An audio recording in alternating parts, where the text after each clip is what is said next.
ዓለምን እያነጋገረ ያለው የቴዲ አፍሮ አዲስ አልበም ወደ ዲፕሎማሲያዊ ፍጥጫ መሸጋገሩ ተሰማ። በቴዲ ጉዳይ ሁለት ተጽዕኖ ፈጣሪ አምባሳደሮች ለጠቅላይ ሚኒስትር የላኩት አስቸኳይ ማስጠንቀቂያ ምንድን ነው? እንመለከተዋለን። አርቲስቱን ለማሰር የተደረገው ሙከራስ እንዴት ከሸፈ? በስፋት እናገራለን። መንግስት በብስጭት በመቶ የሚቆጠር ወጣቶች በሽብር እየከሰሰ መሆኑ ተገልጿል። በእስር ላይ የምትገኘው የ12ኛ ክፍል ተማሪና የአልሸባብ ስምና የቴዲ አፍሮን ሙዚቃ ስላዳመጡ ብቻ ሽብርተኛ የተባሉት ብላቴናዎች ዕጣ ፈንታ ምን ሊሆን ነው? እንመለከተዋለን። ቴዲ አፍሮን ለማጥፋት የታሰበው ሴራ በአምባሳደሮች ጣልቃ ገብነት መክሸፉ ተሰምቷል። በመቶ የሚቆጠር ወጣት በቁጥጥር ስር የዋለበት እውነተኛ ምክንያት ምንድን ነው? እንመለከተዋለን። ዜና ማህደር ታማኝ ምንጮች ጠቅሶ ያጠናክረው ሰፋ ያለ መረጃ አሁን ይዘን ቀርበናል። እስከ ፕሮግራሙ ፍጻሜ አብረን እንቆይ።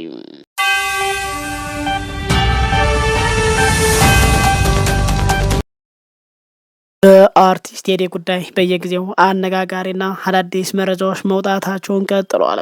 አርቲስቱ በሁለት ቀናት ብቻ ከ50 ሚሊዮን በላይ ቪው በማግኘት ሪከርዶች በመስመር ላይ ባለበት ሰዓት ከወደ ገዢው መንግስት ሁለት አነጋጋሪ መረጃዎች ተሰምተዋል። የመጀመሪያው መንግስት በሙዚቃው የተነሳ አርቲስቱን ለማሰር ሙከራ አድርጎ እንደነበር ሲገለጽ፣ የመንግስት ሙከራ ግን ዲፕሎማቶች ማስቆማቸው ተሰምተዋል። ዲፕሎማት የሙዚቃ ባለቤት እስር ማስቀረታቸው ተከትሎ መንግስት በብስጭት በመቶ የሚቆጠሩ ወጣቶች የቴዲን ሙዚቃ ሰሙ በማለት በገፍ ይዞ በሽብር መክሰሱ ተገልጿል። የአርቲስቱን ቴዲ አፍሮን ኢትዮሪካ አልበም ተከትሎ በሀገር ውስጥ ያለው ውጥረት አሁንም ወደ ዲፕሎማሲያዊ መድረክ መሸጋገሩ ተገልጿል።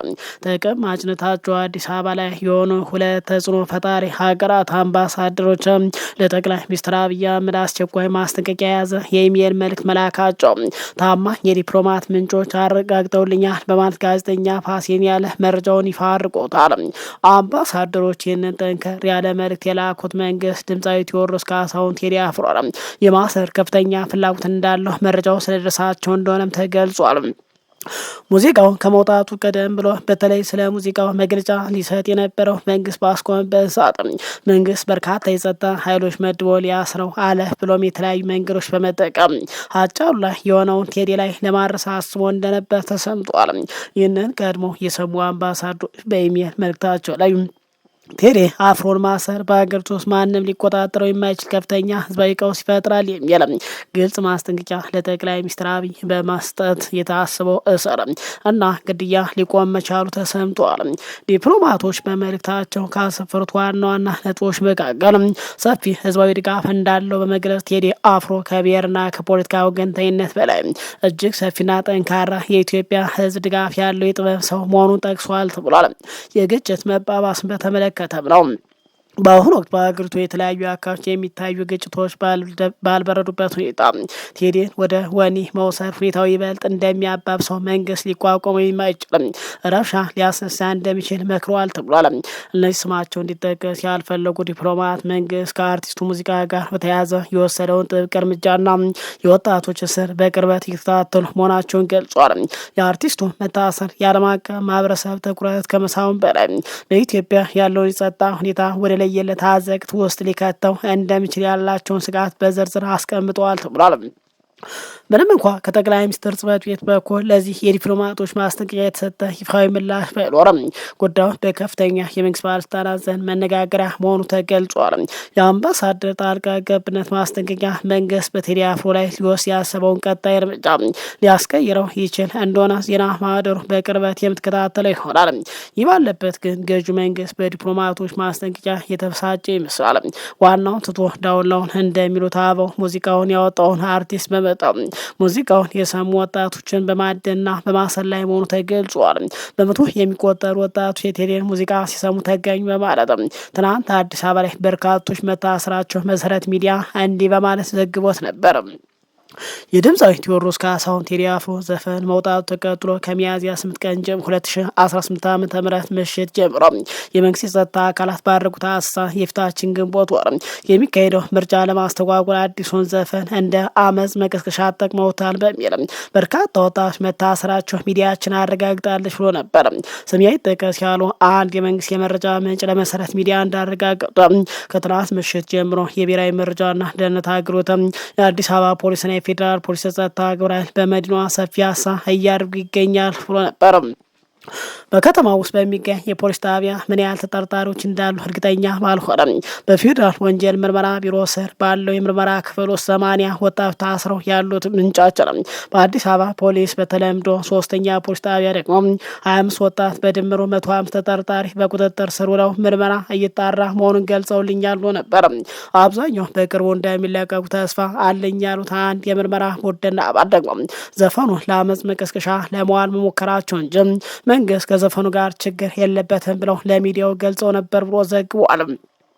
በቁጥጥር ስር የዋሉት አብዛኞቹ ታዳጊዎችና ወጣቶች ናቸው ያሉት ጠቋሚ አጨለም በዘፈን ስም ለአመፅ ተነሳ እያሉ መቀስቀስ ወንጀል መሆኑን ገና ያልተረዱ ልጆች የፈጸሙት ድርጊት ነው ሲሉም ገልጸው ነበር። በዛሬው ዕለት ዛሬ በአዲስ አበባና በሸገር ከተማ በርካታ ወጣቶች እንደታፈሱ በርካታ መረጃዎች ለሚዲያ ደርሰዋል በማለት ትናንት ዘግቦ ነበር። ከቴዲ አፍሮ ሙዚቃ ጋር በተያያዘ የህዝብ አመፅ እንዳይነሳ በመፍራት ነው የወሰዷቸው። ጎሪ አካባቢ የሚኖሩ አጎቴን ቤት ሰተት ብለው ገብተው ነው ይዘውት ይሄዱ ሲሉ ገልጿል። ሜክሲኮ አካባቢ ነው ወስደው ያጉሯቸው ማለት አንድ የከተማ ነዋሪ ተናግሯል። በተያዘም ዜና የቴዎድሮስ ካሳሁን ዘፈን ትናንት ከወጣበት ዕለት ጀምሮ ሌሊት በከተማ ባልተለመደ መልኩ ረዘም ያለ ፍተሻ ሲካሄድ ማደሩ የመሰረት ሚዲያ ምንጮች ጠቁሞ ነበር በትናንትናው ዕለት በማለት መረጃው ትናንት ይፋ አድርጎ ነበር። ይህን ተከትሎ መንግስት ዛሬ በራሱ ሚዲያዎች በኩል ከቴዲ ሙዚቃ መውጣት ማግስት በኋላ ያሰራቸውን በርካታ ወጣቶች እንዲህ በማለት ገልጿቸዋል።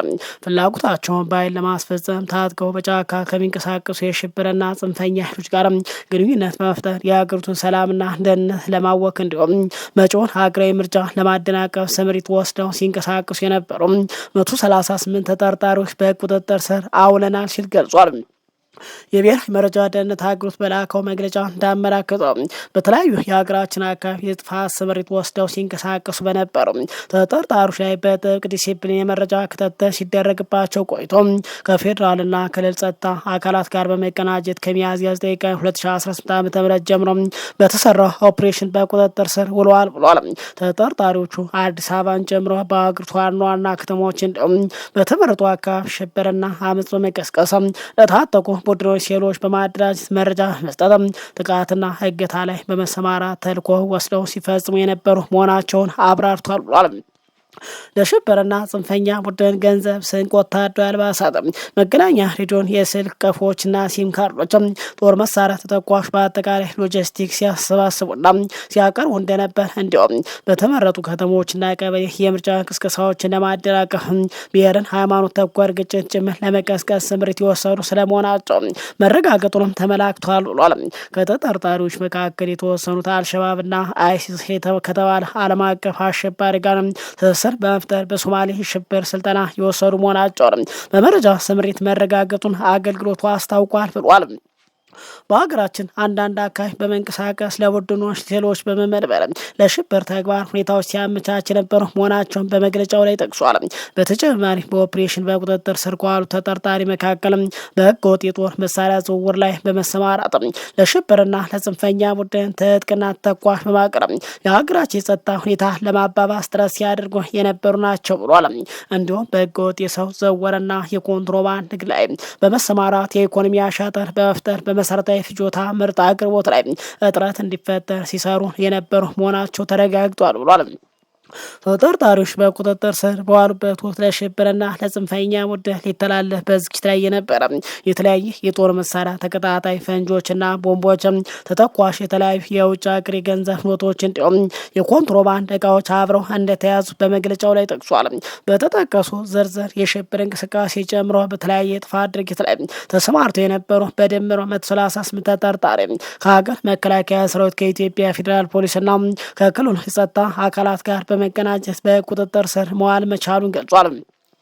የብሔራዊ መረጃ ደህንነት አገልግሎት የሽብርና የጥፋት ቡድኖች ድብቅ ፍላጎት ለማክሸፍና የግንኙነት መረባቸውን ለመበጣጠስ ተጨማሪ ክትትሎችና ጥናቶች እያደረገ እንደሆነ በተለይ መጪው ሀገራዊ ምርጫ ያለምን የጸጥታ ችግር እንዲካሄድ አስፈላጊውን ቅድመ ዝግጅት ማጠናቀቁን ገልጿል ብሏል በማለት እንግዲህ ሲገልጽ መረጃ ከወጣ በኋላ በተመሳሳይ መሰረት ሚዲያ የታሳሪ ቤተሰቦችን በማናገር እንዲህ የሚል መረጃ ምሽቱንም ይፋ አድርጓል። ልጃቸው አዲሱ የቴዎድሮስ ካሳሁን ቴዲ አፍሮ ሙዚቃ መኖሪያ ግቢ ውስጥ ከጓደኞች ጋር ከፍ አድርጋ ስታዳምጥ እንደነበር የገለጹት አንድ የታሳሪ ወላጅ አባትም የጸጥታ ኃይሎች የመኖሪያ ቤታቸውን ሰብረው በመግባት ከነጓደኞቻቸው ይዘዋት እንደሄዱም ለመሰረት ሚዲያም ተናግሯል። ለልጃቸው ደህንነት ሲሉ ስማቸው ከመግለጽ የተቆጠቡት ወላጅ አባት ለምን ይዟቸው እንደሚሄዱ የጸጥታ ኃይሎች ብንጠይቃቸው ለጥያቄ ፈልገናቸው ነው ይመለሳሉ ብለው ይዟቸው ከሄዱ በኋላ በዘፈን ሰበብ ምርጫውን ለማደናቀፍ አመጽ እየቀሰቀሳችሁ ነው የሚል ጥያቄ እንደቀረበላቸው ዛሬ ፌዴራል ፖሊስ ልጠይቃት ሄጄ ነገረችኝ ይላሉ። ታዲያ ወደ ቤት ሲገባ ግን ደግሞ በመንግስት ሚዲያ ከአልሸባብና ከአይኤስ ጋር በመተባበር በአዲስ አበባ ሽብር ለመፍጠር ሲንቀሳቀሱ ደረስኩባቸው የሚል መግለጫ ላይ የልጅን ፎቶ አየው ሲሉ የታሳሪዋ ወላጅ አባት ጨምረው ተናግረዋል። የጓደኞቿን ፎቶ ደግሞ የጦር መሳሪያ ሲያዘዋውሩ ተያዙ ከሚባሉ ሰዎች ጋር አዩዋቸው ሲሉ የታዘቡትን ተናግረዋል። ልጅ 12ኛ ክፍል ተማሪ ናት። ከትምህርት ቤት ውጭ የትም ወጣ አታውቅም። ከተጠቀሰው አካል ጋር ልትተባበር ቀርቶ ጎረቤቶቿን እንኳ በውል አታውቅም ሲሉ ገልጿል። የተባለው ዘፈን ተከልክሎም ከሆነ በዚህ ትጠየቅ እንጂ እንዴት ገና ታዳጊ ብላቴና ከሽብር ጋር ያገናኙብኛል ሲሉ አምርረው ይወቅሳሉ ብሏል። ከእንግዲህ በኋላ በሰላም ብትለቀቅ እንኳ ስሟና ፎቶዋ ሽብር ለመፈጸም ተያዝሽ በሚል በሚዲያ ስለተለቀቀ እንዴት ብላ ነው ትምህርቷን የምትቀጥለው ሲሉ መልሱ ይጠይቃሉ። በተመሳሳይ በአዲስ አበባ ፖሊስ ኮሚሽን በተለምዶ 3ኛ ፖሊስ ጣቢያ በፌዴራል ፖሊስ የወንጀል መከላከል ቢሮ ውስጥ ባሉ የእስረኛ ማረፊያ ጣቢያዎች የታሰሩ ልጆቻቸውን ለመጠየቅ በመቶ የሚቆጠር ሰዎች ተሰልፈው ትናንት ታይተዋል ተብሏል።